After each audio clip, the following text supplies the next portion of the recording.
The Imperium of Man is almost incalculably vast. It can't even keep an accurate census for a single planet, and probably doesn't even know quite how many worlds are under its jurisdiction at any given time. However, there must still be some level of order and organization in humanity's empire, and whilst in happier times the Emperor was in command, today it falls to representatives of various groups to try and lead the Imperium. It is a somewhat fluid group of representatives that form this council, with some fixtures being permanent and others temporary as needs or alliances change over time.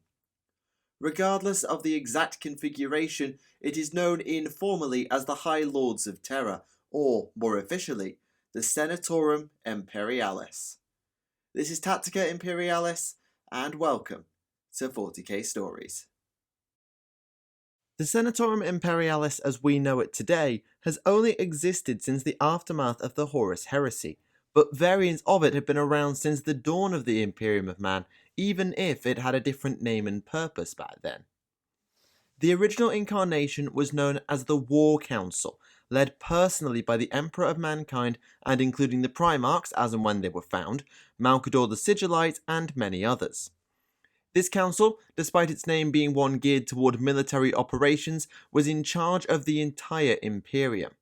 All major decisions taken during the Great Crusade went through the War Council, though I don't doubt that it mainly consisted of the Emperor making decisions if the Council of Nicaea was anything to go by. However, this was not the state of affairs throughout the Great Crusade, and following the triumph at Ullanor, a major reform was made to the organization of the Imperium both on a civilian and a military level. The War Council still continued to run the Great Crusade's military conquests, but the Emperor stepped away and leadership passed to the newly promoted War Master Horus Lupercal. Meanwhile, the Emperor created the Council of Terra to operate in parallel to the War Council, a civilian organization headed by Malcador and with no Astartes present at all. The Lord of Mankind himself took no part in either council after this time, instead retreating to work on the Imperial Webway project on Terra. The Council of Terra had no military authority whatsoever, instead focusing on the governance and legal framework of the Imperium that was beginning to transition from all-conquering juggernaut to established galactic empire come superpower. This included the implementation of the Imperial Tithe, a system that determines resources provided by every single Imperial world to the Administratum when required. Some worlds have little to no tithes, such as Space Marine homeworlds, but most every other provides soldiers, food, or other raw materials of some kind. This tithe is pretty much the only responsibility for any given planetary governor, and entire sectors have burned for a failure to pay, but it's a bureaucratic mess to implement, as is everything the Imperium does that probably sees governors shot by the Arbites from time to time, even today. However, the tithe and by extension the Council of Terra were not exactly popular, especially among the Primarchs. After all, the lack of Astartes or Primarch involvement in the Council of Terra was bound to draw resentment, as it effectively took them out of the circle controlling the Imperium, which had formerly been under the War Councils and by extension their remit. It also led to feelings of abandonment within the Imperial military, and whilst I can't tie this directly to the betrayal or groups of individuals in the Horus Heresy, it will almost certainly have contributed a bit. The tithe was considered a bad idea by the aforementioned War Master Horus, who believed it would cause unrest or rebellion in some regions. I don't have a specific example where the tithe has been the breaking point, but it is unpopular with some, and I don't doubt that at least one planet or system has rebelled because of the tithe's existence. The council itself, once it had got over being split, continued to exist throughout the remainder of the Great Crusade and into the Horus Heresy, mostly just getting on with things as best it could in the midst of a full-scale galactic civil war. There was a near spat at one point with the reformed Adeptus Mechanicus after the Schism of Mars, when they asked for a permanent seat on the council, backed up by the rather impressive firepower of the Collegia Titanica. Would you believe the Mechanicus got the seat? But after the Heresy's end, the Imperium was reformed again. The Emperor was out, having been interned permanently upon the Golden Throne following his battle with Horus, Malcador the Sigillite was also dead, and Primarch Robert Guilliman was in command for the time being. Along with the now legendary Codex Astartes, Guilliman began to institute a wide range of forms across the Imperium, and one of those was the changing of or replacing of the Council of Terror. In its place came 12 individuals known as the Lords Temporal, Martial, and Ecclesiarchical of the most divine and righteous Imperium of mankind, or the High Lords of Terror for short, because good grief, that is a mouthful. These individuals formed the Senatorum Imperialis, the Council of the High Lords of Terror. Initially, Guilliman joined it as Lord Commander of the Imperium, and they had combined executive authority over what remained of the Emperor's dominion. In truth, there are actually thousands of officials and whatnot who form the Senatorum, but it is the meetings between the High 12, as they are known, that are both most common and of greatest import. These individuals rule in the Emperor's stead with or without the presence of a Lord Commander, supposedly interpreting the will of the Lord of Mankind and executing it as best they can. This, of course, makes the High Lords pretty much the most powerful people in the entire Imperium, though I doubt that many of the Senatorum are household names despite their power. Officially, the High Lords meet in the Imperial Palace on Terra, in a giant Colosseum-like hall known as the Great Chamber of the Senatorum Imperialis. The room itself can supposedly hold up to 1 million people, though the High 12 meet in the middle to presumably avoid having to shout or whatever. That said, they don't always meet in there. The Great Chamber is the most famous of the High Lord meeting places, but smaller locations are available and have been used. For example, the chamber was heavily damaged in the Battle of Terra, so was probably out of commission whilst it was repaired. The composition of the High 12 itself is not even close to constant, as the membership and even the groups represented in the Senatorum change on an irregular but not that irregular basis. Typically, this shuffling of members has nothing to do with the needs of the Imperium, such as swapping in a certain organization's representative in order to address a crisis, or making sure those with the right skill set are involved in the creation of a policy. Instead, petty politicking is the order of the day within the Senatorum Imperialis, as organizations try to weasel their representative onto the High 12 as a power grab, or individuals try to usurp their own representatives for their own personal gain. It's nothing to do with the good of the Imperium and the species, except presumably in very rare cases. That said, there are some seats amongst the High 12 that, despite the constant chopping and changing, never disappear, such as the import of the organizations they represent. In fact, 9 of the 12 are locked down almost constantly, though the individuals likely change a lot due to the aforementioned politicking. But even though there are free spaces that shuffle, there is one organization that is almost never represented in the Senatorum Imperialis, probably on purpose. That group is the Adeptus Astartes, who have only been represented on, I believe, 3 occasions, and always by a Lord Commander. Twice by Roboute Guilliman, after the Horus Heresy and now in the modern era, and once by Courland then Maximus Thane of the Imperial Fist consecutively in the War of the Beast, but we'll get to that. The exact reasons why the Space Marines are excluded from the Senatorum are not clear. It may just be a carryover from the Council of Terra's lack of Astartes, or it could be a result of the still present Terran fear of Astartes after the Administratum was burned by the Emperor's children in the Battle of Terra. The most common theory is that Guilliman, himself a proponent of the idea that Astartes should defend as opposed to lead humanity, designed the Senatorum in such a way that the Space Marines couldn't be on it. But I haven't exactly had a chance to go interview the Emperor's living voice, yes, that's one of his nicknames nowadays, so I can't exactly be sure. As already mentioned, there are 9 permanent seats on the Senatorum Imperialis, all of whom represent organizations with at least partial civilian focus as opposed to military. Probably the most important, at least on the surface, is the Master of the Administratum, who also has a lot of oversight over the Departmentum Unitorum. This individual is regarded as perhaps the most politically powerful person in the entire Imperium, and though they have no role within the Administratum due to being far too busy, they are considered something of a first among equals amongst the Senatorum.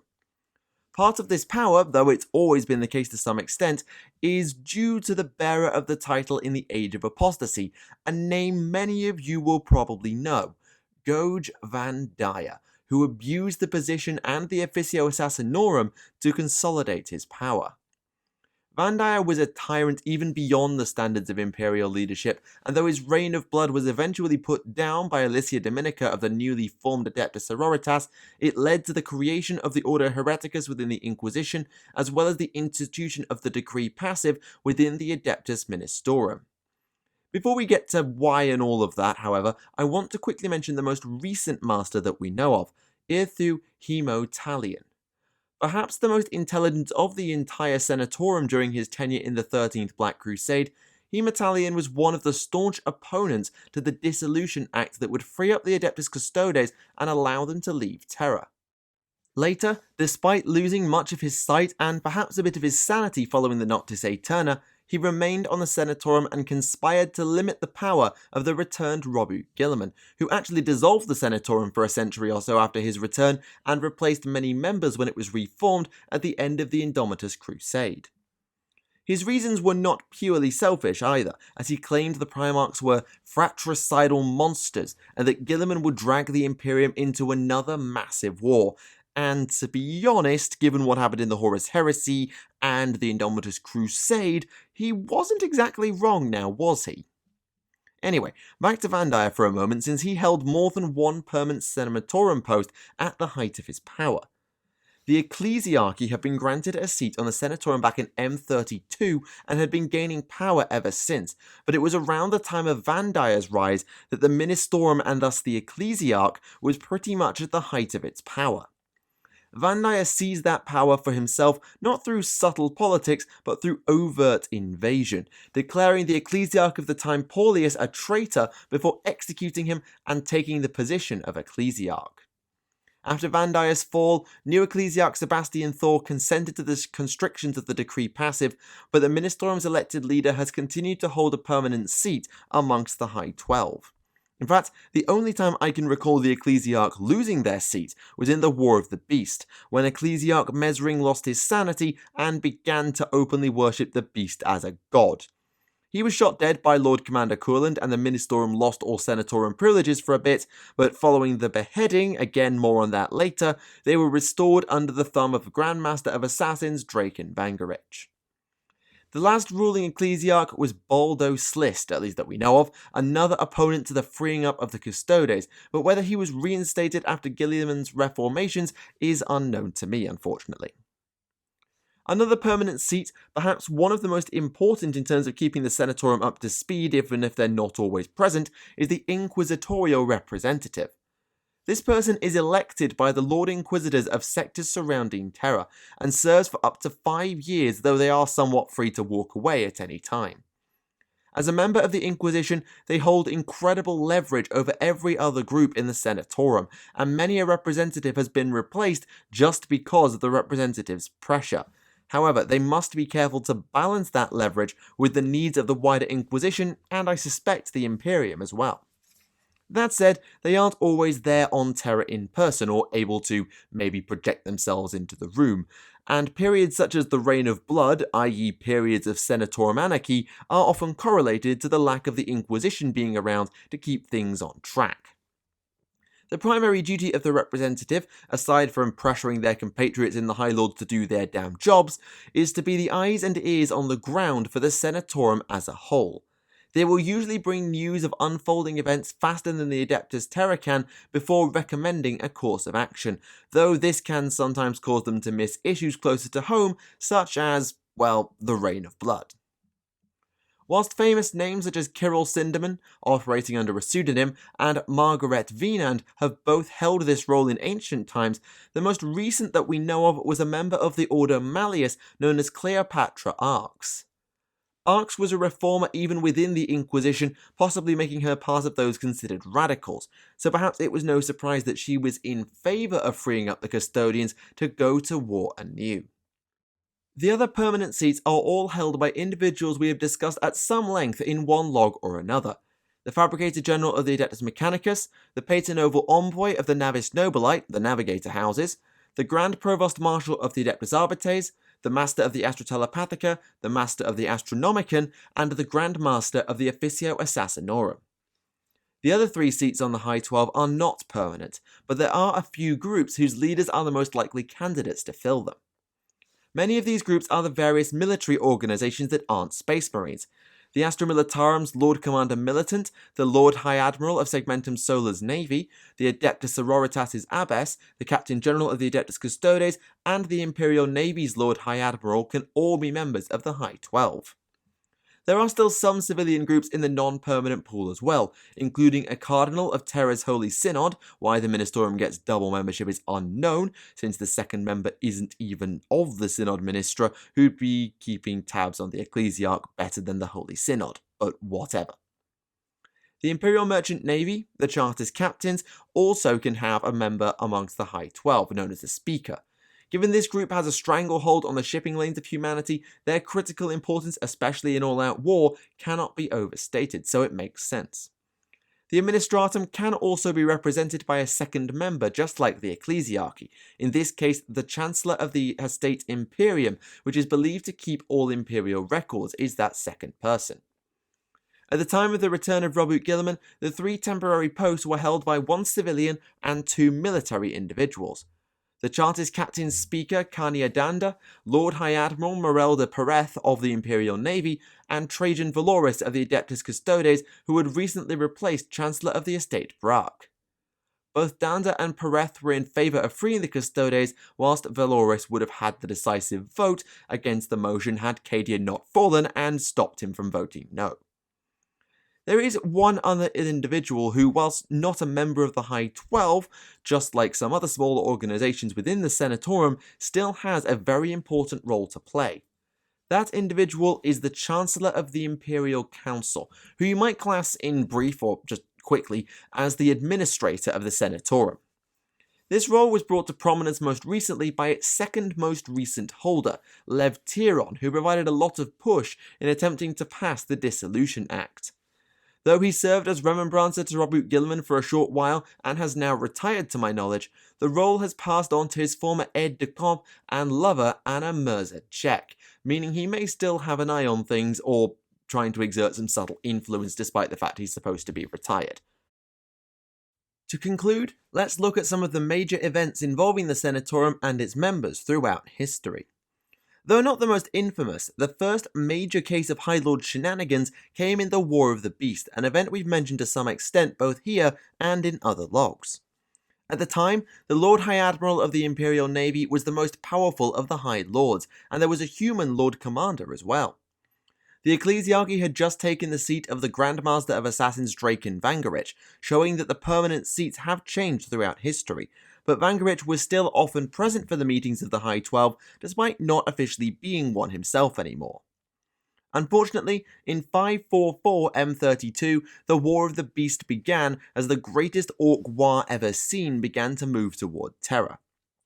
The Senatorum proved to be utterly useless in this early phase of the war, providing little to no leadership due to their infighting and arguments, and ultimately the Imperial Fists were forced to reform the 7th Legion via the Last War Protocol. The position of Inquisitorial Representative changed hands due to a coup, and the new one attempted to make the Senatorum subordinates to the Inquisition, with Vangerich expecting an alliance with the Lord High Admiral, who won a victory against the forced Orc attack moon, but was later disgraced due to all but losing Battlefleet Solar. The authority within the Senatorum was taken up by the Chartist Captains and the Ecclesiarchy, who organised the disastrous Proletarian Crusade, and following its failure, an Orcish ambassador met with the stunned High Lords to demand their surrender, then leave after their lack of response. All the while, the fabricated general was being broadly useless and refusing to help, only coming round after intervention from the Adeptus Astartes. But after disabling the attack moon over Terra, the political arguments escalated further. The Lord Commander publicly lambasted the combined 7th Legion for their reformation and sudden arrival, and though he was able to calm his brothers down, the last Imperial Fist, Courland, realised that the Senatorum was too ineffective at the time to get things done. Once the Lord Commander tried to kick out the Inquisition, enough was enough, and Courland led a coup d'etat, becoming Lord Commander himself with the aid of Vangerich, the Inquisition, and the Arbites. After finally putting the Mechanicus back in its place, killing the Ecclesiarch Mesring mentioned earlier, and later discovering the Primarch Vulcan, Courland was instrumental in the creation of the Death Watch and the return of the Sisters of Silence, but was killed by the Beast itself in the second invasion of Ullanor.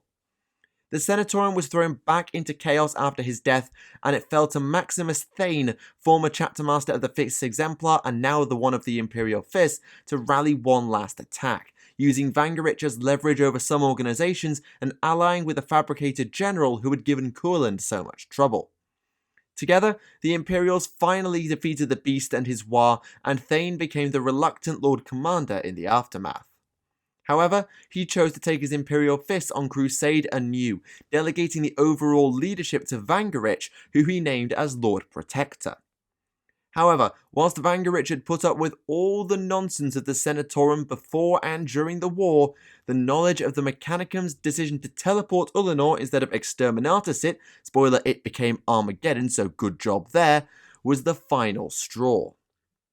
Deciding that the politicking of the Senatorum was too much and not in the interest of humanity, Vangarich launched a coup d'etat of his own, and as Grand Master of Assassins he was perfectly placed to realise it.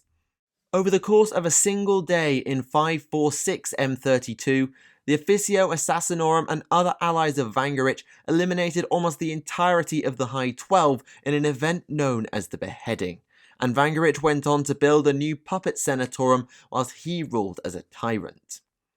Lord Commander Thane was originally willing to let this slide, giving Vangarich a chance due to his previous competence, but as the decades went by, the Grand Master became more and more unhinged.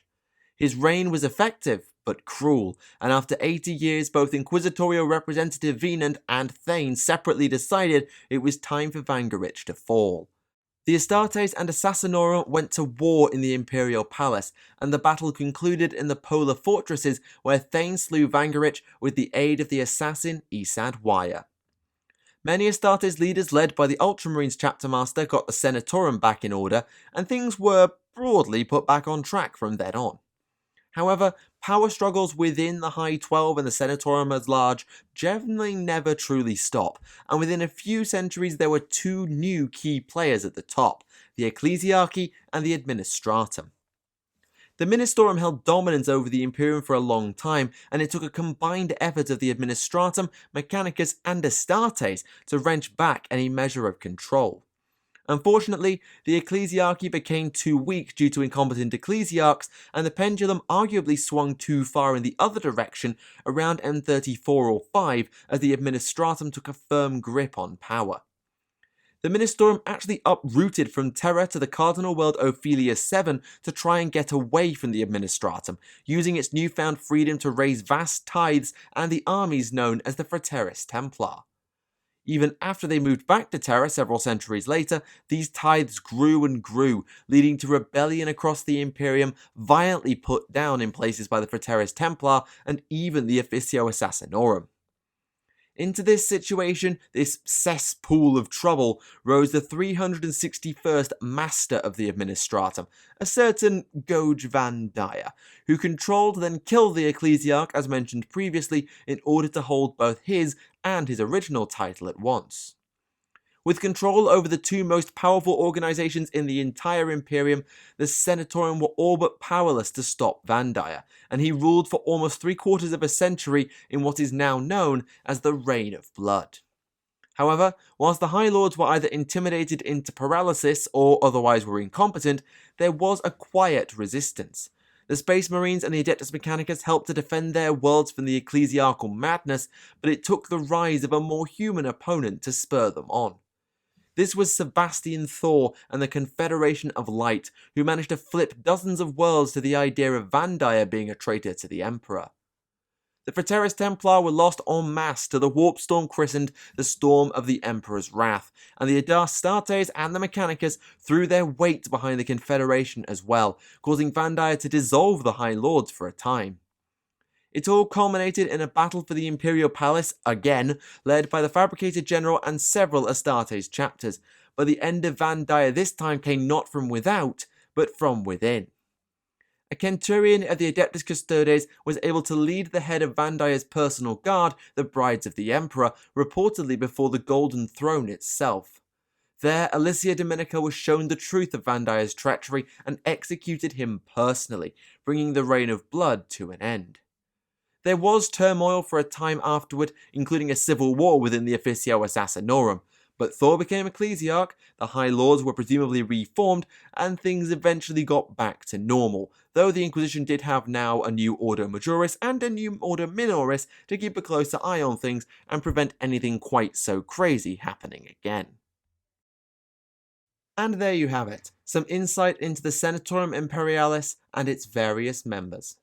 Though often incompetent and riddled with infighting, the High Lords of Terra are still some of the most important individuals within the Imperium of Man, and without them, I don't doubt that humanity's empire would be in even worse shape than it currently is. With a newly-ish formed High 12 and a Primarch back at the helm as Lord Commander, maybe the Senatorium will be spurred on to do better for the Imperium in future, or end up just doing less and less because Guilliman decides to run things on his own. Who knows? For now though, we must move on. Next time I think I'm going to take a trip back to more familiar territory, both in geography and in terms of subject matter. I can't say I know everything there is to know on what we'll be discussing, but science and engineering is more my cup of tea than petty politics, and this lot are at the cutting edge of a certain race's technology. For now though, thank you for watching Tactica Imperialis, and I'll see you all again. Goodbye.